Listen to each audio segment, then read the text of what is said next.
Guys, इस video में हम विज्ञान विषय के पाठ योजना के बारे में बात करेंगे। इसमें सबसे पहले विद्यालय का नाम लिखते हैं, फिर दिनांक, कक्षा, विषय, उपविषय, चक्र, अवधि लिखते हैं। फिर इसके बाद प्रकरण लिखते हैं कि किस प्रकरण पर टीचिंग किया जा रहा है। जैसे कि इसमें लिखा है जीव जगत, इसके अंतर्गत भी जंतुओं का वर्गीकरण के बारे में अध्ययन करेंगे। फिर सामान्य उद्देश्य लिखते हैं। इसमें पहला है छात्रों में विज्ञान विषय के प्रति रुचि जागृत करना। दूसरा है छात्रों में चिंतन शक्ति एवं तर्क शक्ति का विकास करना। तीसरा है छात्रों में जीव विज्ञान की उपयोगिता के विषय में जानकारी प्रदान करना। फिर इसके बाद विशिष्ट उद्देश्य लिखते हैं।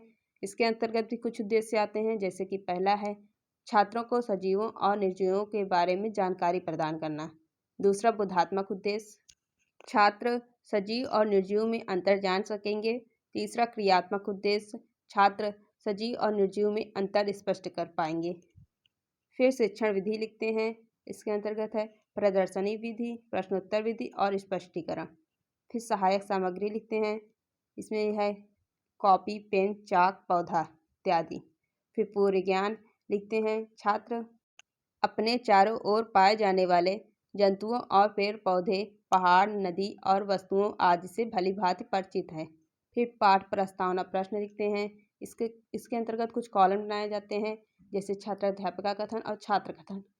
इसमें छात्राध्यापक द्वारा छात्रों से क्वेश्चन पूछा जाता है। पहला क्वेश्चन है, बच्चों अपने चारों ओर पाई जाने वाली वस्तुओं के नाम बताओ। फिर छात्र कथन में लिखते हैं पेड़, मेज, कुर्सी, कुत्ता, बिल्ली इत्यादि। फिर दूसरा छात्राध्यापक कथन में दूसरा क्वेश्चन है, इनमें से कौन कौन से सांस लेते हैं। छात्र कथन में लिखते हैं पेड़, कुत्ता, बिल्ली इत्यादि। फिर छात्राध्यापक कथन में तीसरा क्वेश्चन पूछते हैं, सांस लेने वाले को क्या कहते हैं। छात्र कथन में समस्यात्मक प्रश्न। फिर इसके बाद उद्देश्य कथन लिखते हैं।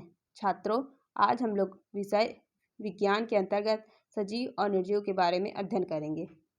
फिर पाठ प्रस्तुतिकरण आता है। इसके अंतर्गत भी कुछ कॉलम बनाए जाते हैं, जैसे शिक्षण बिंदु, छात्राध्यापक कथन, छात्र कथन और श्याम पटकार।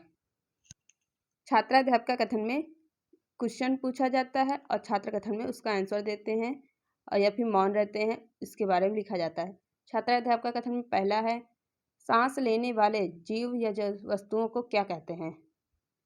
फिर इसका स्पष्टीकरण करते हैं। और श्यामपट कार्य में जैसे कोई चित्र के माध्यम से बच्चों को कुछ समझाया जाता है तो अच्छे समझ में आता है, इसीलिए चित्र का भी प्रयोग कर सकते हैं। छात्राध्यापक कथन में पहला, अब इसका स्पष्टीकरण, वह जीव जो सांस लेते हैं, जिनमें पोषण, उत्सर्जन, वृद्धि, संवेदनशीलता तथा प्रजनन जैसी जैविक क्रियाएं होती हैं, उन्हें सजीव कहते हैं। उदाहरण पेड़ पौधे, मनुष्य, कीड़े मकोड़े इत्यादि।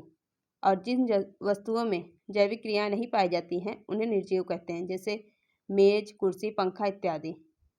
अब इसी से जो भी छात्राध्यापक द्वारा बच्चों को समझाया जाता है, इसी में से बच्चों से क्वेश्चन पूछा जाता है। जैसे पहला है, किन्हीं दो सजीवों के नाम बताइए। छात्र कथन में लिखते हैं पेड़ पौधे, मनुष्य। फिर छात्राध्यापक द्वारा दूसरा क्वेश्चन पूछा जाता है, किन्हीं दो निर्जीवों के नाम बताइए।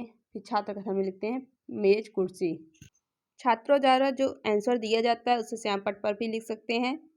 फिर छात्राध्यापक द्वारा दूसरा इसके बारे में और आगे डिटेल से समझाया जाता है। सजीवों का वर्गीकरण, जीव जगत में जंतु और पौधे या पेड़ पौधे पाए जाते हैं, उनमें से जंतुओं का वर्गीकरण करने के अनेक तरीके हैं। जैसे पहला है संरचना के आधार पर। संरचना के आधार पर इसे ये दो प्रकार के होते हैं, एक कोशिकीय जंतु और बहुकोशिकीय जंतु। अब एक कोशिकीय जंतु को अध्ययन करेंगे, थोड़ा डिटेल में समझाएंगे बच्चों को। जिन जंतुओं में एक कोशिका ही उनके शरीर निर्माण करती है, वे एक कोशिकीय जंतु कहलाते हैं। उदाहरण अमीबा, यूग्लिना, पैरामीशियम इत्यादि। बहुकोशिकीय जंतु, जिन जंतुओं में शरीर का निर्माण एक से अधिक कोशिकाओं से के संगठन से होता है, वे बहुकोशिकीय जंतु कहलाते हैं। उदाहरण हाइड्रा, घोंघा, मेढक इत्यादि। श्याम पट पर हम इसका चित्र भी बनाकर बच्चों को समझा सकते हैं। और फिर दूसरा है मेरुदंड की उपस्थिति के आधार पर।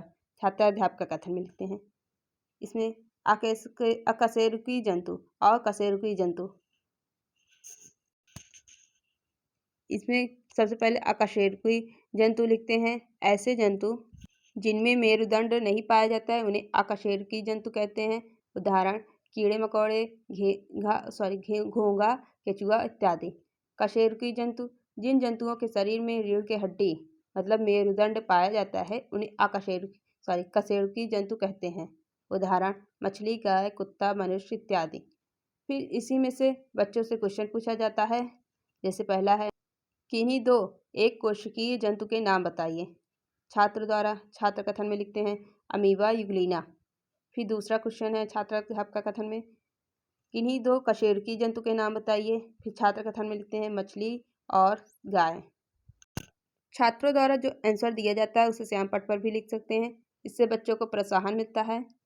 फिर छात्र अध्यापक कथन में आगे और डिटेल से बच्चों को समझाते हैं। प्रजनन विधि के आधार पर जंतु कितने प्रकार के होते हैं उसके बारे में बताते हैं। जैसे पहला है अंडयुज। अंडे देने वाले जंतुओं को अंडयुज कहते हैं। उदाहरण सर्प, मछली, कीड़े मकोड़े इत्यादि। और जरायुज, बच्चे देने वाले जंतुओं को जरायुज कहते हैं। उदाहरण चूहा, खरगोश, बकरी इत्यादि। निवास स्थान के आधार पर जंतुओं का वर्गीकरण। जलीय जंतु, जल में रहने वाले जंतुओं को जलीय जंतु कहते हैं। उदाहरण मछली, डॉल्फिन, मगरमच्छ इत्यादि। और छात्र कथन में लिखते हैं छात्र ध्यानपूर्वक सुनेंगे। और श्याम पट्ट कार्य में जो भी इसमें से जो भी छात्र अध्यापक द्वारा समझाया जाता है उसमें जो इम्पोर्टेंट पॉइंट होता है उसे श्याम पट्ट पर भी लिख सकते हैं। अब छात्र अध्यापक कथन में वायवीय जंतु। कुछ जंतु अधिकांश समय वायु में उड़ते हैं, उन्हें वायवीय जंतु कहते हैं। उदाहरण पक्षी, चमगादड़, मच्छर इत्यादि। स्थलीय जंतु, स्थल पर रहने वाले या जीवन यापन करने वाले जंतु को स्थलीय जंतु कहते हैं। उदाहरण कुत्ता, बिल्ली, बकरी इत्यादि। फिर जो छात्राध्यापक द्वारा छात्रों को समझाया जाता है उसी में से छात्रों से क्वेश्चन पूछा जाता है। जैसे छात्राध्यापक कथन में पहला क्वेश्चन है, किन्हीं दो जलीय जंतु के नाम बताइए। छात्र कथन में लिखते हैं मछली और मगरमच्छ। छात्राध्यापक कथन में दूसरा क्वेश्चन है, किन्हीं दो स्थलीय जंतु के नाम बताइए। छात्र कथन में लिखते हैं गाय और बकरी। छात्रों द्वारा जो आंसर दिया जाता है उसे श्याम पट्ट पर भी लिख सकते हैं। फिर इसके बाद मूल्यांकन प्रश्न आता है। इसमें मूल्यांकन मतलब छात्रों को जो भी पढ़ाया गया है छात्र अध्यापक द्वारा उसके मूल्यांकन के लिए कुछ क्वेश्चन दिए जाते हैं। जैसे पहला है अकशेरुकी जंतु किसे कहते हैं। दूसरा है जरायुज किसे कहते हैं। तीसरा एक कोशिकीय जीव का नामांकित चित्र बनाइए। फिर निरीक्षण कार्य करते हैं, मतलब जब छात्र कार्य कर रहे होंगे तो छात्राध्यापक कक्षा में घूम घूम कर निरीक्षण करेंगी। फिर इसके बाद गृह कार्य आता है। इसमें छात्रों को घर से करने के लिए कुछ कार्य दिए जाते हैं। जैसे पहला है वह कोशिकीय जंतु किसे कहते हैं और दूसरा किन्हीं तीन निर्जीव वस्तुओं का नाम बताइए या लिखिए।